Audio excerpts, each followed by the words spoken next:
Bonjour, aujourd'hui j'aimerais répondre à la question: qui peut écrire un livre? Autrement dit, est-ce que vous pouvez écrire un livre? Est-ce que tout le monde peut écrire un livre ou pas? Donc c'est une question un peu provocatrice évidemment, mais pas que.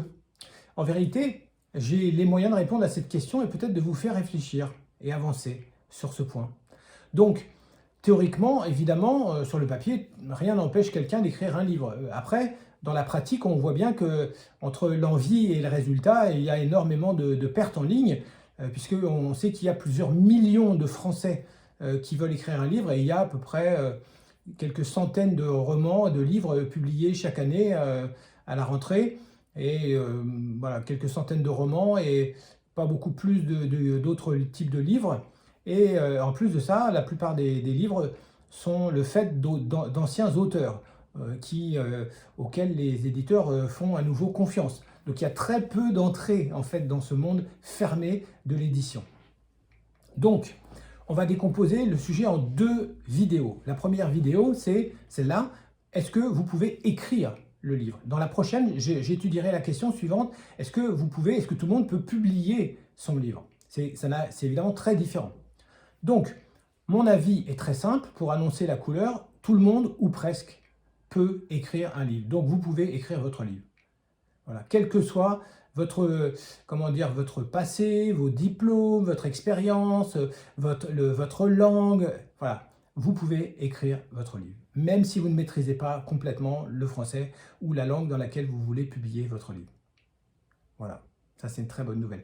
Dans mon programme « Écrivez et publiez votre livre », j'ai réalisé une vidéo qui est fait vraiment à tabac, et pour cause, qui s'intitule « Comment écrire un livre sans écrire un seul mot ». Voilà, donc ça c'est évidemment un secret de fabrication que je réserve à mes clients, mais c'est pour dire qu'on n'est pas forcé de maîtriser la langue soi-même pour écrire le livre. On peut se faire aider, voilà, pour donner un aperçu de la réponse. Et il y a des gens évidemment qui écrivent avec, à côté, voire même complètement pour vous ou à votre place. Et puis il y a plein d'autres astuces qui permettent de contourner les choses. Donc la question c'est: est-ce que vous êtes motivé? Si vous l'êtes, honnêtement, tout le restant, c'est une question d'action, de décision, d'organisation et encore une fois, de vous faire aider. Comment est-ce que je peux affirmer ça? C'est très simple en fait. Mon premier métier a consisté à être prof de français. D'abord en Grèce, puis en France, dans un lycée privé, où j'enseignais en fait le français à des secondes, premières, terminales pour les préparer au baccalauréat de français. Très vite, j'ai compris que c'était très difficile de motiver les troupes quand on a 16 ou 17 ou 18 ans. Honnêtement, le français, l'explication de texte, tout ça, ça n'intéresse pratiquement personne. En tout cas, les élèves que j'avais n'étaient pas motivés. Et honnêtement, je les comprends aujourd'hui. Donc, j'ai cherché un moyen de les motiver. Et en réfléchissant, je me suis dit simplement que la différence entre eux et moi, et nous, c'est le fait d'être d'un côté ou de l'autre de la barrière. Donc je me suis dit qu'en les mettant de l'autre côté de la barrière, en les mettant en situation d'écrire un texte, ils allaient se poser les vraies questions, ils allaient regarder, ils allaient réfléchir, ils allaient analyser tout ce qu'il faut faire pour écrire, commenter, résumer, etc., etc. Et c'est ce que j'ai fait. Donc j'ai imposé à mes élèves de seconde d'écrire un texte de 20 pages minimum pendant l'année, et pour les premières, de 30 pages minimum. Donc vous imaginez bien que ça a été la révolution. Les élèves ont refusé, les parents ont crié, le directeur m'a convoqué, ça a failli mal tourner. J'ai tenu bon, et heureusement, parce que j'ai réussi. C'est-à-dire que à la fin de l'année, tous mes élèves, et ça pendant 2 ans, m'ont écrit un texte correspondant au minimum de pages que je leur avais annoncé. La plupart du temps, le texte était bien plus important d'ailleurs. Je précise aussi que, comme je connaissais leur style, puisque je rédigeais leur copie par ailleurs, je pouvais facilement vérifier que c'était eux qui écrivaient ou pas. Et je leur avais dit qu'ils pouvaient effectivement se faire conseiller, corriger, et c'était à eux d'écrire les choses. Et je sais qu'ils ont écrit leur texte. Allez, à 90%.